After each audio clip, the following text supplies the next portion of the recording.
So to apply your foundation, so I've already put my primer on. I put a pump of my foundation on the back of my hand, and I'm going to use a little bit on my brush. I'm just going to kind of start to tap it onto my skin. And so the key here for mature skin is to not apply too much, because it can accentuate your fine lines and wrinkles. And that's why the application and the tool that you use, the brush, for example, is going to really help give you a smoother, more flawless look. So I had just a little bit of foundation that I applied, and I'm just continuing to kind of tap it in and buff it in. And look at how much I still have on the back of my hand. So we're just doing a little bit at a time.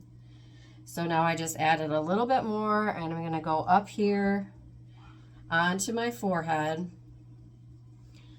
So one of the areas that I have found that it can get a little bit cakey for me is right in between my brows. And so I'm kind of avoiding that area for right now. I'm kind of going around on my forehead, avoiding that area. And then when my foundation's kind of evened out on my forehead, then I'll just kind of tap a little bit right here in between, just to kind of give it a little coverage. And then again, when you have not very much product on your brush, you can kind of go along the jawline and underneath.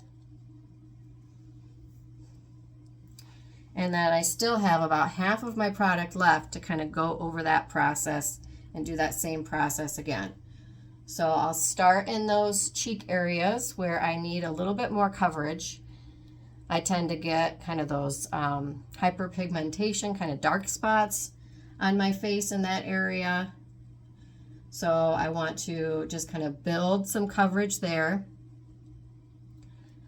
Another thing that I really like about doing this technique is it breaks up, when I'm tapping, it kind of breaks up any sinus issues or different things that I might have kind of built up into my cheeks.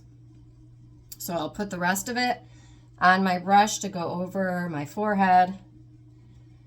And then I'm going to kind of just brush out a bit into the hairline, just to kind of make sure that it's blending in nicely. A little bit right in between the eyebrows, along the jawline.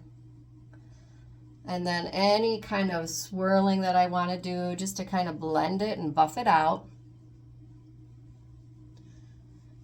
If you want to put some on your eyes, you can. But if you feel like, oh, it's just going to accentuate, then don't worry about it. I usually put a little bit on my eyelids and just gently underneath, and I'm super gentle here. And that just kind of evens things out a little bit. But I try to go super light around the eyes, because that's where I can really start seeing my age. And that's all there is to it.